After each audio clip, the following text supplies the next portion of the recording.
영원한 성공자는 누구인가? 대학 졸업하고 10년쯤 되었을 때에 여의도를 걸어가다가 대학 동기 동창을 만났어요. 반갑다고 자기 사무실로 안내를 하더라고요. 그래서 뭐 지나왔던 얘기들 이렇게 나눠가면서 얘기를 나누다가 그 친구가 으쓱거리며, 야, 나 이제 성공했지? 뭐 이만하면 성공한 거 아니냐? 그러는 거예요. 이 친구는 여행사를 했는데 한 5명 정도 직원 데리고 여의도에 사무실을 내서 운영을 하고 있더라고요. 근데 돌아오면서 그게 성공인가? 성공의 기준은 뭔가? 무엇가 성공인가? 근데 이 의문은 오늘날까지 있어요. 뭐가 성공이지? 성공들 하고 싶어하고 성공하기를 원하는데 뭐가 성공일까? 언젠가는 한번 그 대학 입시를 앞두고 있는 젊은 청년과 얘기를 하는 적이 있어요. 한여름인데 그렇게 공부를 열심히 해요. 그래서 내가, 야, 너 뭐 때문에 이렇게 열심히 공부하냐? 이 아이가 저를 물끄러미 보더니 의아한 듯이, 아이, 그거야 뭐 좋은 대학 가려고 그러는 거죠. 그 내가 좀 짓궂게 얘기를 했어요. 그래서 좋은 대학 가서 어떡하려고? 아, 대학을 명문대 가야 이쁘고 상냥하고, 아, 그런 여자가 져서 장가 잘 갈 거 아니에요. 그래서? 아니, 뭐 그래요. 그냥 저는 꿈이 있잖아요. 2층 양옥집, 수영장 있고 정원 있는 그런 집 살 거예요. 돈 벌어야죠, 뭐. 난 돈 많이 벌 거예요. 그래서 저요, 꿈이 세계 여행하는 거예요. 회사에서 열심히 해서 돈 많이 벌고, 뭐, 모르죠. 또 내가 사업할지. 그래서 돈 벌어서 나는 세계 일주 하려고 계획하고 있어요. 내가 있다가, 그래서, 그런 다음에, 그랬더니 이 친구가 말문이 막혔던 모양이에요. 가만히 저를 보더니, 아이, 그러다가 뭐 죽으면 그만이죠. 뭐, 이렇게. 근데 이 아이의 말을 듣고, 맞아요. 죽으면 그만이에요. 참 이게 허무하잖아요. 열심히 노력하고 애쓰고 수고해서 명문대학교 들어가고 원하는 대로 다 이뤘다고 그래요. 지 마음에 쏙 드는 이쁘고 상냥한 여자도 없고 2층 양옥집도 없고 뭐 세계 일주도 했다고 그렇게 가져가자고요. 다 얻었어요. 그런 사람을 가리켜서 마가복음 8장에서는 뭐라고 나오냐면은 사람이 만일 온 천하를 얻고도 자기 목숨을 잃으면 무슨 유익이 있겠냐, 이런 말씀이 나오거든요. 온 천하를 얻었어요. 내가 원하는 거, 바라는 거 다 가졌어요. 근데 정작 자기 목숨은 잃었어요. 사람들이 착각하는 게 있잖아요. 아, 죽으면 그만이야. 근데 죽으면 그만인 게 아니라 죽음 이후의 세계가 영원한 세계가 있고 그 영원한 세계가 사실 이 땅에 주어지는 그 시간보다 훨씬 강력하고 훨씬 의미가 있고 훨씬 그 범위가 어마어마하거든요. 영원한 세계가.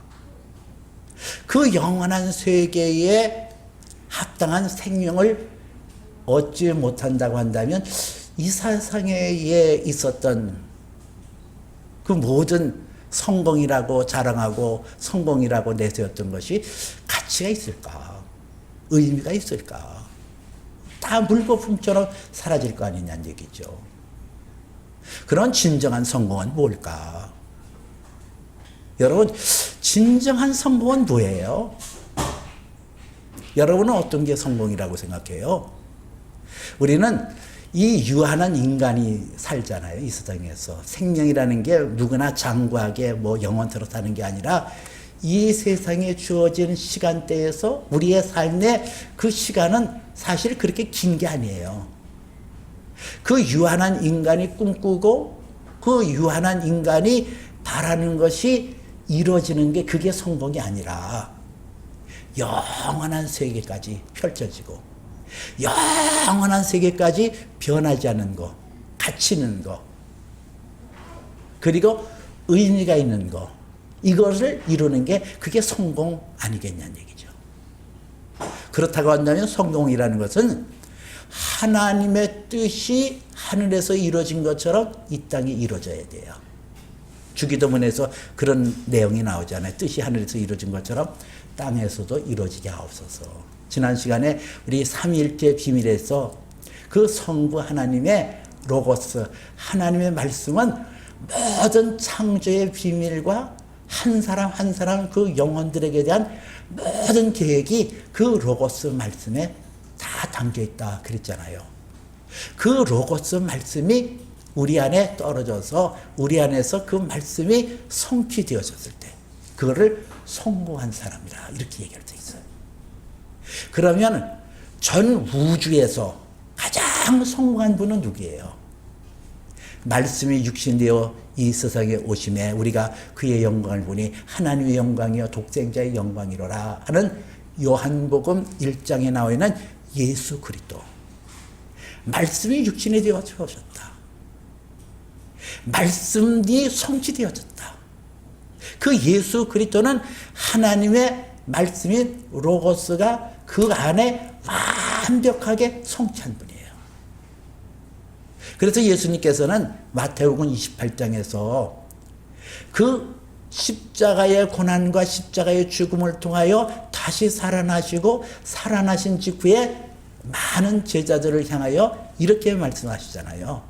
하늘과 땅의 모든 권세를 내게 주었으니. 예수 그리스도께서 이 세상에서 완벽한 성공자로 육신의 몸을 가지고 그렇게 나타나셨던 중요한 것은 하늘과 땅의 모든 권세를 가졌을 뿐더러 그분의 영광을 그의 택한 자녀들에게 주시고자 하는 거룩한 뜻이 있다는 얘기예요. 요한일서 3장 2절에 보니까 이런 말씀이 있더라고요. 사랑하는 자들아, 우리가 지금은 하나님의 자녀라.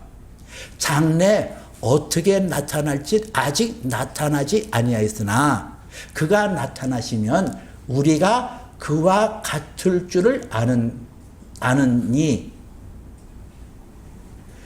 그의 참모습 그대로 볼 것이기 때문이라 이랬어요.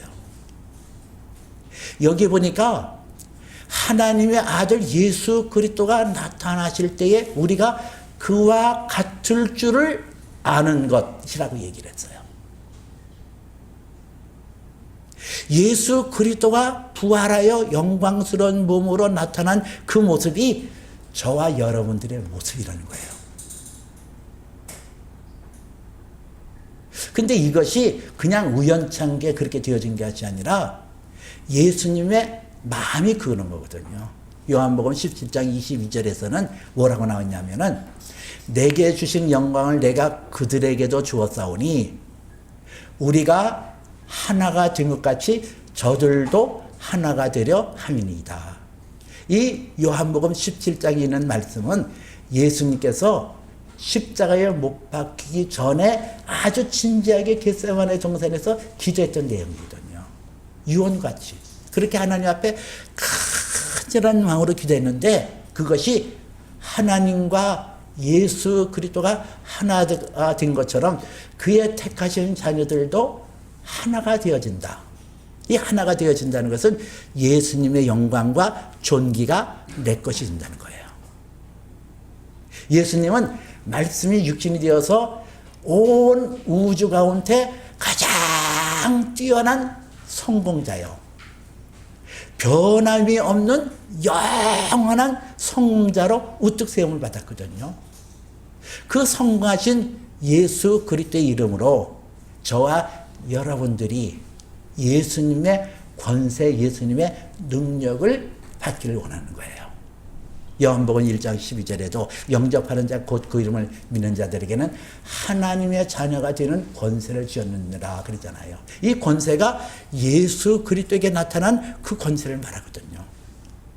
오늘 이 요한계시록 19장 11절서부터 16절에 있는 말씀은 바로 예수님이 영원하고 변함이 없는 그 성공자로 나타나시고 그 성공자로 나타나신 그 영광의 그 자리를 그 택하신 자녀들에게 어떻게 이양시켰냐.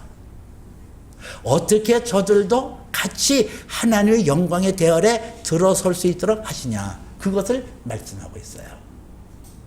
오늘 11절에 이렇게 말씀하잖아요. 또 내가 하늘에 열린 것을 보니 보라 백마와 그것을 탄 자가 있으니 그 이름은 충신과 진실이라 그의 공의로 심판하며 싸우더라. 오늘 여기 성경에 보니까 내가 하늘이 열린 것을 보니 백마와 그것을 탄 자. 이거는 예수님께서 나타나는 모습이에요. 예수님은 이 지상에 계실 때에 어린 나귀를 타고 겸손의 왕으로 예루살렘 성으로 들어갔는데 오늘 성경에서는 그가 죽은 자 가운데서 다시 부활하신 이후에는 백마를 탔다고 그랬거든요. 이거는 승리하는 주님. 온 우주 가운데 가장 으뜸이신 그런 성공자로 나타나신 것을 보게 하는 거예요.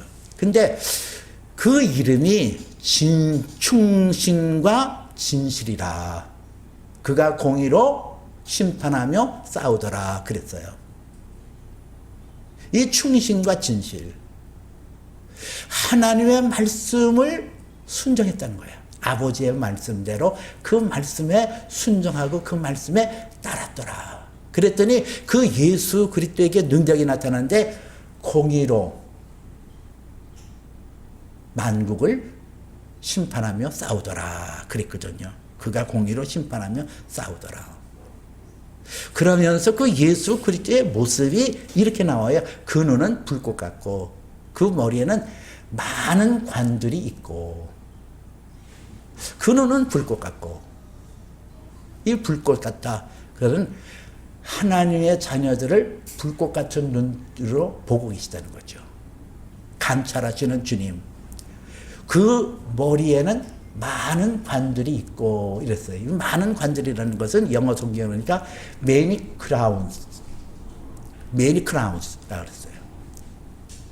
이거는 이기는 자, 왕권을 가진 자가 쓰는 그러한 면류관이에요. 하나님께서 그 아들 예수 그리스도 통해서 하나님의 택한 자녀들이 하나님의 뜻대로 승리하기를 원한단 말이에요. 그리고 승리하여 우리가 하나님 앞에 영광 드릴 때 예수 그리스도의 머리에 씌워지는 관이 되어지는 거예요. 하나님은 저와 여러분을 통해서 영광 받으시길 원하시거든요. 저와 여러분들이 이 세상에서 예수님을 따라서 영적인 전쟁에서 승리하여 승리의 면류관을 예수님 앞에 드리기를 원하고 예수님은 그것을 받으시기를 원하는 거예요. 그 눈은 불꽃 같고 그 머리에는 많은 관이 있고 또 이름 쓴 것 하나가 있는데 자기밖에 아는 이가 없다 그랬어요. 그 이름 쓴 것이 하나가 있으니 자기밖에 아는 자가 없고 우리 각 사람이 하나님 앞에 영광 드리는 게 다 다양하거든요. 똑같이 무슨 면류관을 쓰는 게 그렇게 똑같이 뭐 그런 게 아니라 어떤 사람은 질병에서 이겨서 영광을 드리는 사람도 있고 어떤 사람은 참 가난한 중에서도 영광 드리는 분들이 있고 뭐 다양할 거예요. 이기는 모습이 다양해요. 그렇기 때문에 그 이름이 쓴 것이 있는데 그건 자기밖에 알지 못하다. 다 다양하고 다 고유적인 그런 독특성 있는 유니크한 그것으로 승리하여 면류관을 하나님 앞에 드리게 될 것이다. 그 뜻이에요. 여러분 하나님은 오늘도 우리가 이 세상에서 이기길 원하시거든요. 예수 그리스도의 영광, 예수 그리스도의 성공, 예수 그리스도의 승리가 내 것이 되기를 원하시는 하나님의 마음을 여기서 보여주고 있는 거예요. 또 그가 피 뿌린 옷을 입었는데,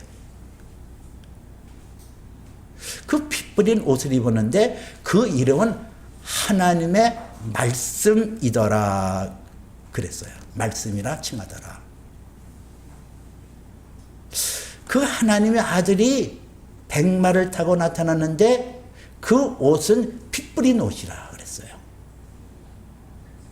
근데 그 이름이 하나님의 말씀이라 칭하더라. 이 하나님의 로고스 말씀이 그 예수 그리스도 안에 이루어지기 위하여 예수 그리스도는 십자가에 못 박혀 당신의 피를 흘렸음을 말씀하고 있거든요. 하나님의 아들이 하나님의 말씀을 이 세상에 성취하기 위하여 십자가에 피 흘리셨다는 거예요.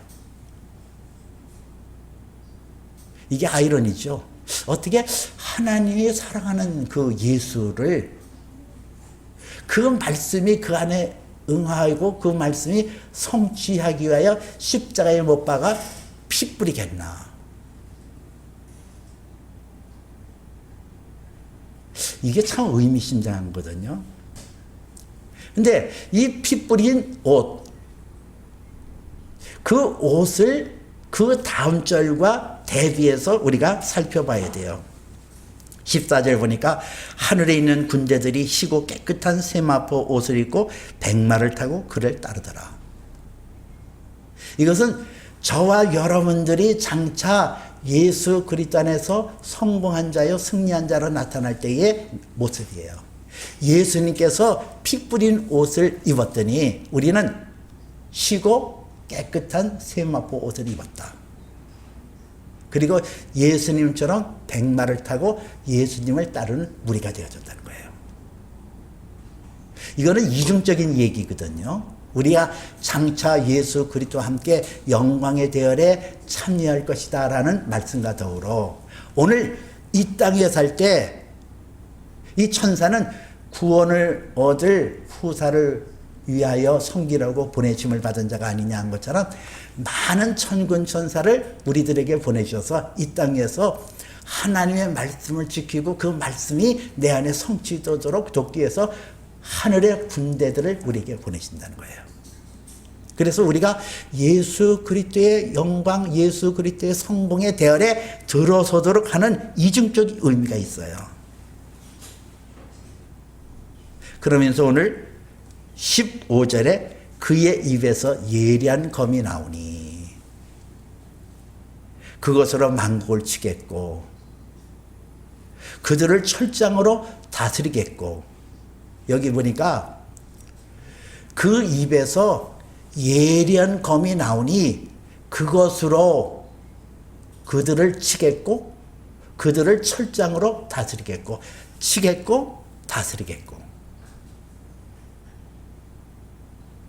이게 영적인 전쟁에서 승리의 비결이에요. 치겠고 다스리겠고. 또 여기 보니까 그것으로 만국을 치겠고 또 친히 하나님 곧 전능하신 이의 맹렬한 지도의 진노의 포도주 틀을 밟으리라. 이건 악한 사단의 권세를 아주 그냥 끝장낸다는 얘기죠. 이 권세를 저와 여러분들에게 주시는 거예요. 예수님이 이긴 자라서, 성공한 자라서 예리한 검 하나님의 말씀을 가지고 그 검을 통하여 다스리고 철장으로 다스리고 이 예리한 검으로 치겠고 다스리고 밟으리로다. 저와 여러분이 이 세상에서 영원한 성공자, 이 땅에서 잠시 있다가 없어질 그 영광의 그림자를 받는 것이 아니라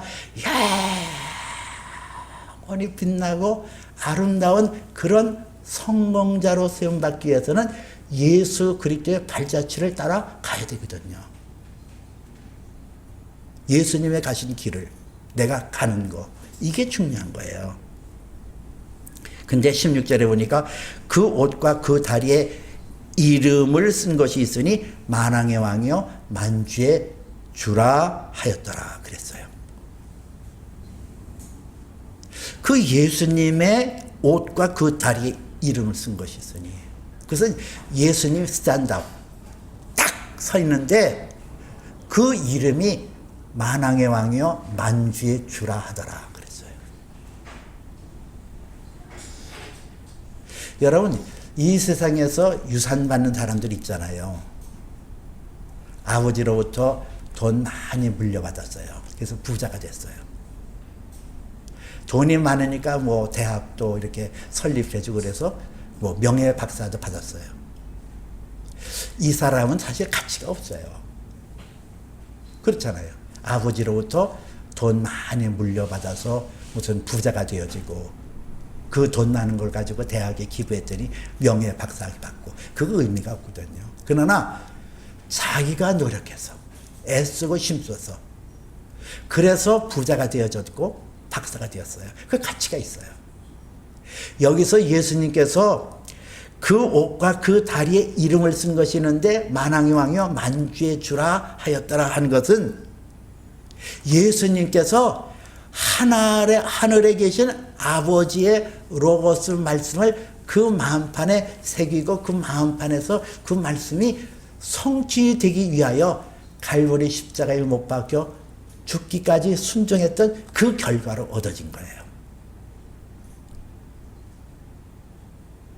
저와 여러분들이 예수 그리스도와 더불어 이렇게 완벽하게 딱 세워지기 위해서 해야 될 것은 히브리서 12장 4절에 보니까 너희가 죄에 대하여 싸우되 아직 피 흘리기까지는 싸우지 아니하였고, 그런 말씀이 나와요. 예수님께서 당신의 피를 흘려서 하나님의 말씀이 하늘에서 이루어진 것처럼 이 땅에 이루어진 것처럼 오늘 저와 여러분들도 예수 가신 길을 가야 되거든요. 예수님께서 아무든지 나를 따르거든 자기를 부인하고 제 십자가를 지고 따를 것이니라 그랬어요. 우리가 예수님의 가신 길을 따라가야 되는데 그 따라가는 가장 근본적인 거, 가장 기본적이 있어요. 완전히 아주 그냥 그 예수님 가신 길을 따라가는 그 프린시플, 가장 원칙이 있다니까요. 그게 겸손이라는 거예요. 빌립보서 2장에 보니까 너희는 이 마음을 푸나 곧 그리스도의 마음이니. 예수 그리스도의 마음이 겸손의 마음이거든요. 골로새서 2장에 보니까 겸손을 꾸며낸 겸손이다 이렇게 얘기를 하고요. 이것을 개역 성경에서는 일부러 겸손이라 이렇게 표현하고, 영어 NIV에서는 false humility라는 단어를 썼더라고요. 여러분, 겸손이라는 게 일부러 겸손이 있어요. 이렇게 내가 꾸며낸 겸손. 예수님께서 가장 싫어했던 게 뭔지 알아요? 위선, 화했을 진저 위선한 자들아, 회칠한 무덤 있는 자들아. 그 유대인 중에 그 바리새인들, 서기관들, 이런 사람들이 스스로 일부러 겸손, 꾸며낸 겸손, false humility. 스스로 아주 그거 위선적이라니까요. 제가 아이고 저 아무것도 몰라요. 아무것도 모르거든요. 이런 거. 왜 이게 겸손한 게 어렵냐? 그거는 아담이 하나님 앞에 범죄할 때에 그 안에 탁 들어온 게 교만이에요. 하나님처럼 되겠다. 내가 뭐가 부족해? 나 하나님처럼 될 거야. 내가 옳고 선한 거 내가 다 판단하고 나 하나님처럼 될 거야. 이게 교만 아니에요? 그래서 우리 안에는 아주 뼛속 깊은 곳에 교만이 있어요. 하나님께서는 교만한 자를 물리치시고 겸손한 자를 찾으니라는데요. 우리는 태어나면서부터 교만해지니까요. 조금만 갖춰지면, 눈만 조금 커져도 눈 큰다고 교만하고, 키만 좀 커지면 또 키 크다고 교만하고, 좀 공부 좀 조금 한다 그러면 공부 잘한다고 교만하고, 직장 좋은 데 가면 직장 좋은 데 간다고 교만하고, 뭐 핑계 대는 게 보통 많은 게 아니에요. 아주 그냥 본능적으로 우리 안에 뼛속 깊이 들여진 게 교만이라니까요. 여러분, 이 교만을 어떻게 없애요? 여러분 한번 생각해 보세요. 여러분들이 겸손해요?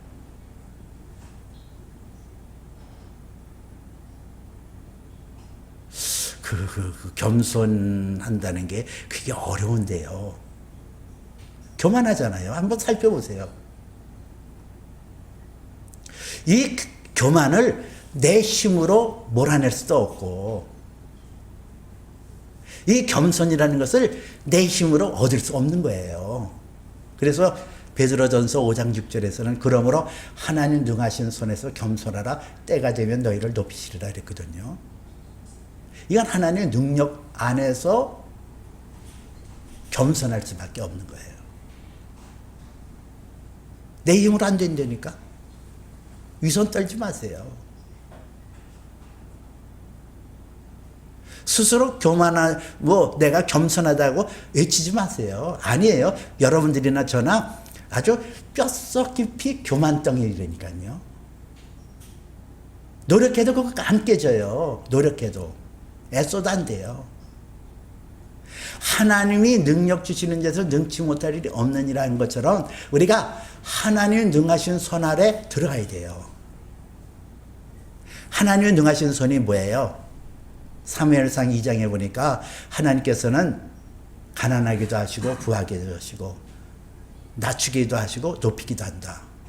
하나님이 해와 달을 주관하시고 밤과 낮을 주관하시면서 우리의 교만을 꺾어버리고 겸손한 품성이 나타나도록 우리의 가는 길을 인도한다니까요. 그게 하나님 능하신 손 아래 들어가는 거예요.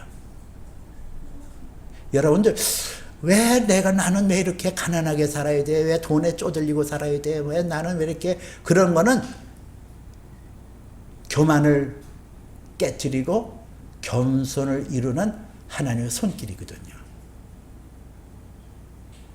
그렇기 때문에 그때마다 그것을 불평하는 것이 아니라 예수의 마음을 품으라는 거예요. 너희는 이 마음을 품으라. 곧 그리스도의 마음이니 그는 본체 하나님이시로되 하나님과 동등됨으로 여기지 아니하시고 오히려 자기를 비워 종의 형체를 가지시고 죽기까지 하나님 앞에 복종하셨더니, 그러잖아요. 하나님과 동등한 분이에요. 아니, 뭐가 아쉬워서? 아니, 예수님이 뭐가 아쉬워서 이 땅에 무명의 한 여인의 태를 빌어서 오시고 마국간의 구이에 누이시고 저 나사렛의 그 시골 동네, 정말 예수님께서 그 아버지 요셉의 목수일을 돕으면서 살았던 그 동굴집을 가봤는데 그렇게 초라할 수가 없더라고요. 그 예수님이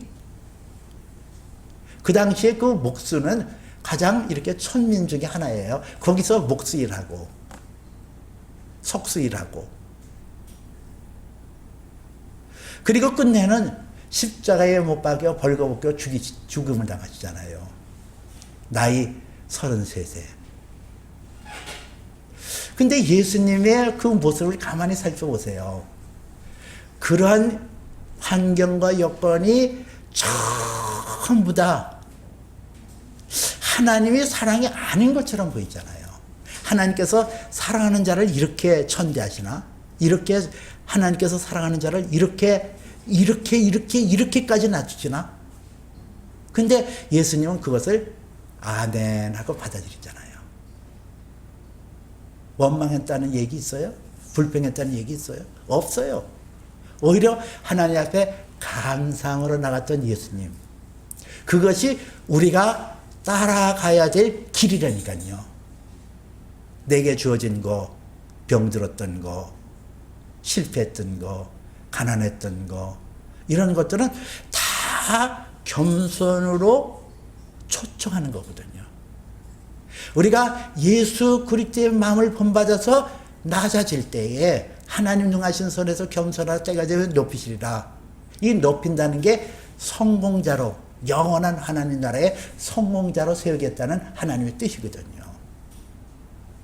사실 어떻게 보면 하나님의 말씀에 순종한다는 것이 그렇게 어려운 게 아니에요. 다 받아들이고 이것이 하나님께서 사랑하는 자마다 징계하시고 받으신 아들마다 채찍질 하시라니, 만약 너희가 징계가 없으면 너희는 사생자요 버리심을 하던 자라 그랬어요.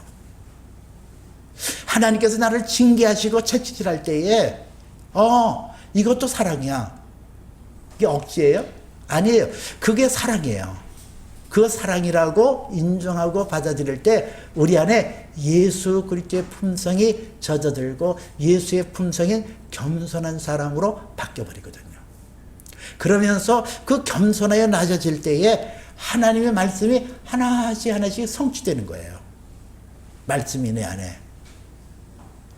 염려하는 환경, 두려워하는 환경, 근심스러운 환경인데 하나님의 말씀이 들려진 하나님의 말씀이 하나하나씩 내 안에서 성취되거든요. 두려워 말라, 놀라지 말라, 내가 내 하나님 됩니다. 내가 너를 도와주리라, 참으로 내 오른손으로 붙들어 주리라. 하여튼 하나님의 말씀이 성령을 통하여 겸손한 자에게 막 출렁거리면서 막 나타나면서 염려도 없고 근심도 없고 하나님 말씀이 하나둘씩 성취되는 거예요.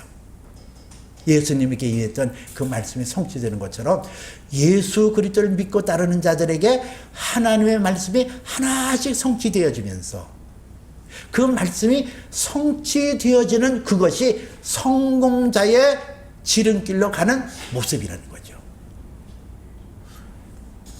저는 요즘 그 교회를 옮겨야 되잖아요. 근데 가진 것도 없고 보이는 것도 없고 잡는 것도 없고 근데 눈꽃만큼도 염려가 없어요. 어떻게 이렇게 염려가 없죠? 그리고 아주 천연덕스럽게 하나님께서 다 준비해 놓은 게 있어. 내가 왜 염려해? 내가 왜 근심해? 왜? 하나님 말씀이 그렇게 나를 움직이고 있으니까. 그 하나님 말씀이 내 안에 성취되고 있잖아요. 내가 염려하지 말아야지, 근심하지 말아야지 그 노력이 아니라 하나님의 말씀이 내 안에서 왕노릇하고 그 말씀이 나를 붙들어 가니까 그 말씀이 내 안에서 성취되고 있잖아요. 그러면서 내 안에 하나님의 의, 하나님의 거룩이 나타나고 나는 영원히 변함이 없는 성공자로 세움을 받아 나가는 거예요. 저와 여러분들이 그런 축복의 은혜가 있기를 원해요. 하나님 말씀이 내 안에 성취되어서 예수 그리스도가 이 땅에 하나님의 말씀이 육신을 가지고 오셔서 그 말씀을 성취하기까지 십자가에 못 박혀 죽기까지 순종하셨던 것처럼 저와 여러분들도 하나님 말씀이 내 안에 떨어져서 뜻이 하늘에서 이루어진 것처럼 이 땅에 이루어지게 하옵소서. 예수님께서 내가 길이요 진리요 생명이니 아무도 나로 말미암지 않고는 주께로 갈 자가 하나님께 갈 자가 없느니라. 예수님이 길이에요. 길을 다 닦아 놓으셨어요. 이제는 우리가 그 예수님 가신 길을 가야 되는데 그것이 뭐냐? 겸손이라는 거예요. 근데 그 겸손은 내 노력 가지고 되는 게 아니거든요. 이 겸손이라는 것은 내게 주어지는 환경, 내게 주어지는 여건을 통해서 내가 감사하고 기뻐하고 어떤 환경과 여건 속에서도 하나님의 사랑을 내가 인정하고 순종할 때에 내 안에 하나님 말씀이 이루어지는 거예요. 이 은혜가 저와 여러분에게 나타나서 영원한 성공자 됩시다. 뭐 이 땅에서 성공했다고 의시되고 그 참 그러잖아요. 뭐 대학을 뭐 나왔다고 무슨 뭐 그거 다 웃은 거예요. 우리는 영원한 우주적인 성공, 변함이 없는 영광스러운 성공, 그 성공을 위하여 달려가십시다. 그 성공을 위하여 내 인생 다하도록 주님 가신 그 길 따라가십시다. 그 은혜가 항상 저와 여러분에게 임하시기를 주님의 이름으로 축복해 드립니다. 기도합니다. 자비로우신 아버지 하나님, 우리는 예수 그리스도 안에서 영원한 성공자로 부르심을 받았습니다. 예수님께서 우주적이고 변함이 없는 성공을 거두셨습니다. 우리 또한 그 성공의 대열에 들어섰습니다. 주여, 우리의 삶 다하도록 하나님 동하신 손에서 겸손하게 하시고 믿음의 주 온전케 하시는 예수만 바라보고 나가게 허락하여 주옵소서. 예수님 이름으로 기도합나이다. 아멘.